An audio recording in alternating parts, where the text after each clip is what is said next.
Ho, ho, ho, ho, ho, ho, ho, ho, ho, ho, ho. Boston Michael, Ella Kate, Eli Edward. Merry Christmas! Ho, ho, ho, ho, ho, ho, ho, ho, ho.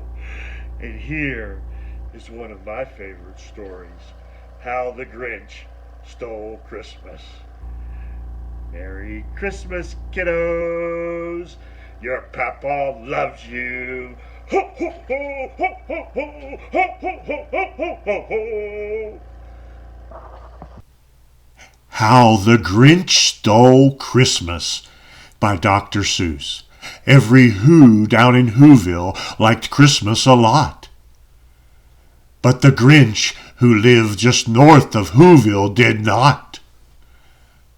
The Grinch hated Christmas, the whole Christmas season. Now please don't ask why. No one quite knows the reason.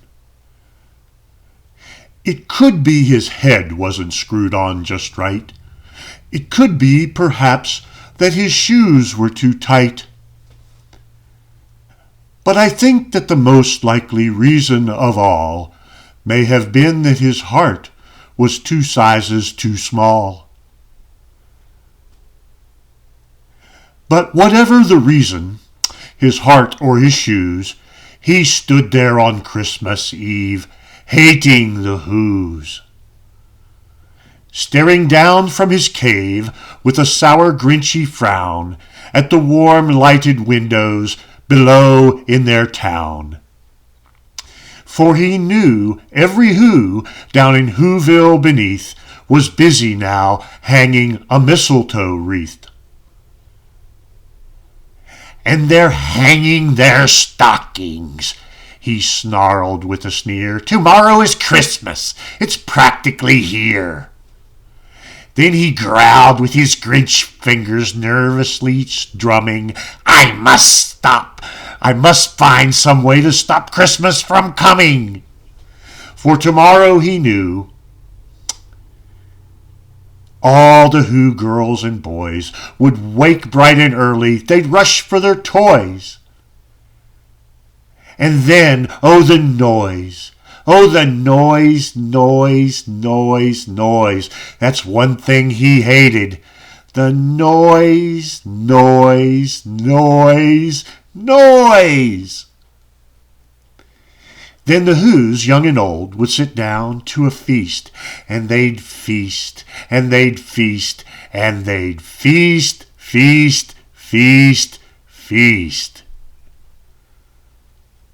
They would feast on Who pudding and rare Who roast beast, which was something the Grinch couldn't stand in the least. And then they do something he liked least of all.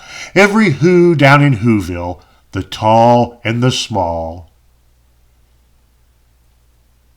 would stand close together with Christmas bells ringing. They'd stand hand in hand, and the Whos would start singing.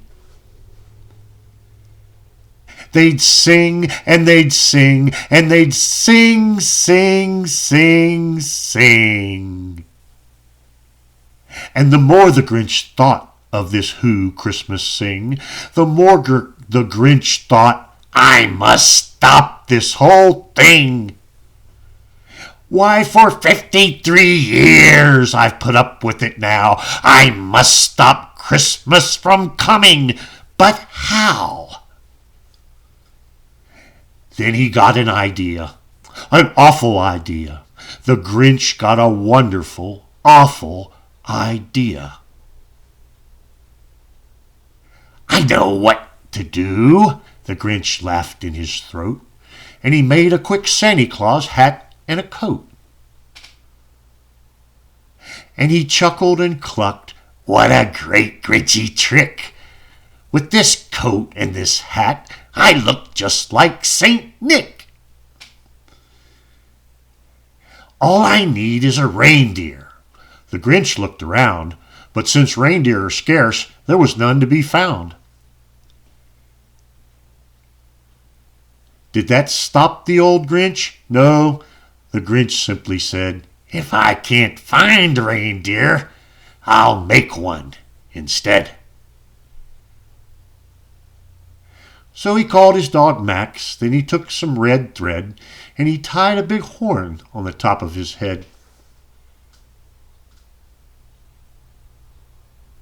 Then he loaded some bags and some old empty sacks on a ramshackle sleigh, and he hitched up old Max. Then the Grinch said, "Giddy up!" and the sleigh started down toward the homes where the Whos lay a snooze in their town. Then the Grinch, all their windows were dark, quiet snow filled the air.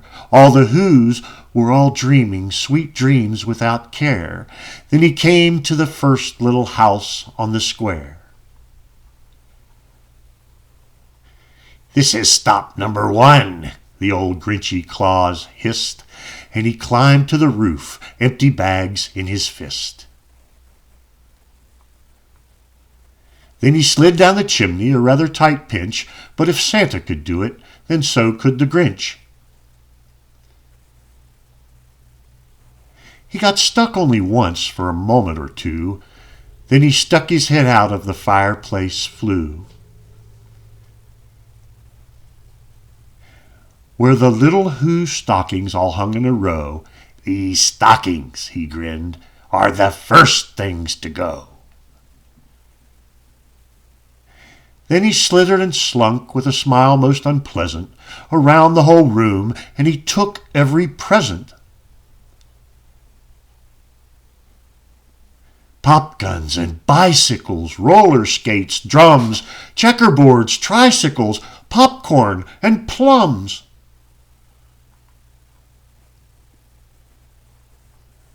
And he stuffed them in bags, and then the Grinch very nimbly stuffed all the bags one by one up the chimbley.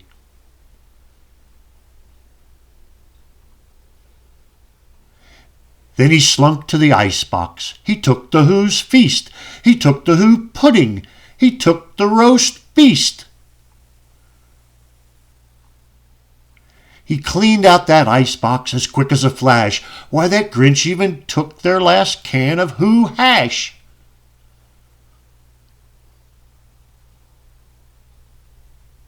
Then he stuffed all the food up the chimney with glee. "And now," grinned the Grinch, "I will stuff up the tree." And the Grinch grabbed the tree and he started to shove when he heard a small sound like the coo of a dove. Ooh. He turned around fast and he saw a small Who, little Cindy Lou Who was not more than 2. The Grinch had been caught by this tiny Who daughter who'd got out of bed for a cup of cold water.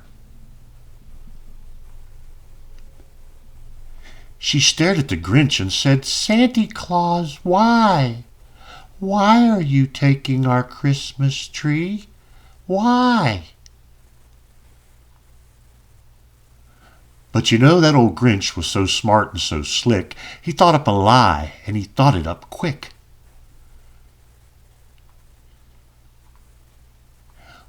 "Why, my sweet little tot," the fake Santa Claus lied, "there's a light on this tree that won't light on one side. So I'm taking it home to my workshop, my dear. I'll fix it up there, then I'll bring it back here." And his fib fooled the child. Then he patted her head and he got her a drink and he sent her to bed. Then Cindy Lou Who went to bed with her cup.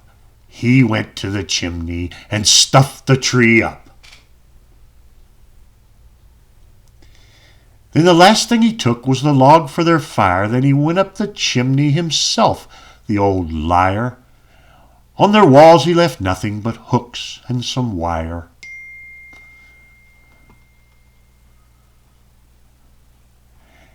And the one speck of food that he left in the house was a crumb that was even too small for a mouse. Then he did the same thing to the other Who's houses, leaving crumbs much too small for the other Who's mouses. It was 1/4 past dawn, all the Who's still abed, all the Who's still a snooze, when he packed up his sled. Packed it up with their presents, the ribbons, the wrappings, the tags and the tinsel, the trimmings, the trappings.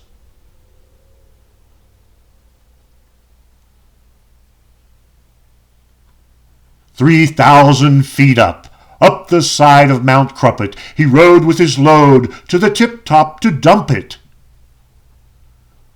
Pooh, pooh to the Who's, he was grinchiously humming, they're finding out now that no Christmas is coming. They're just waking up, I know just what they'll do, their mouths will hang open a minute or two, then the Who's down in Whoville will all cry boo-hoo."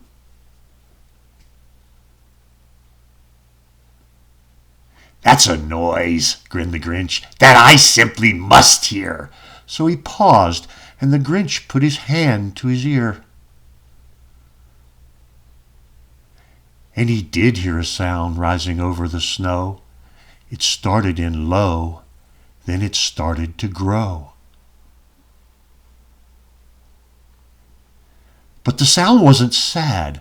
Why, this sound sounded merry. It couldn't be so, but it was merry, very.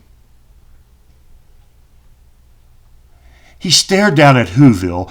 The Grinch popped his eyes. Then he shook. What he saw was a shocking surprise.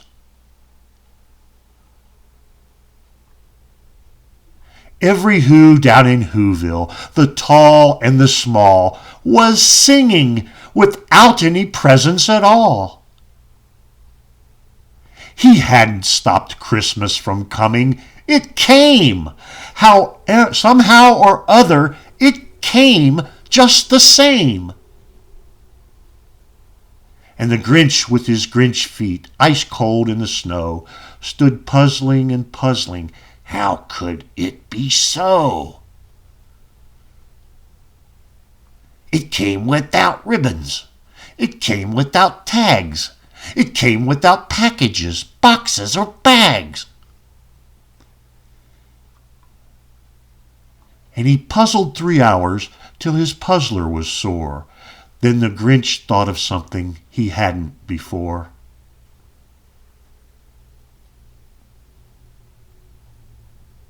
Maybe Christmas, he thought, doesn't come from a store. Maybe Christmas, perhaps, means a little bit more.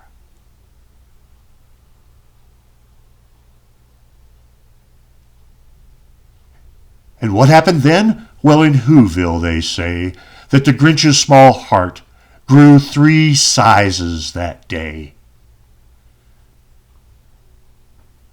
And the minute his heart didn't feel quite so tight, he whizzed with his load through the bright morning light. And he brought back the toys and the food for the feast, and he himself, the Grinch, carved the roast beast. And that's the end of How the Grinch Stole Christmas. Your Pap-Paw loves you, Boston. Ella, Eli, Merry Christmas. Ho, ho, ho, ho, ho, ho, ho, ho, ho, ho, ho, ho. Merry Christmas.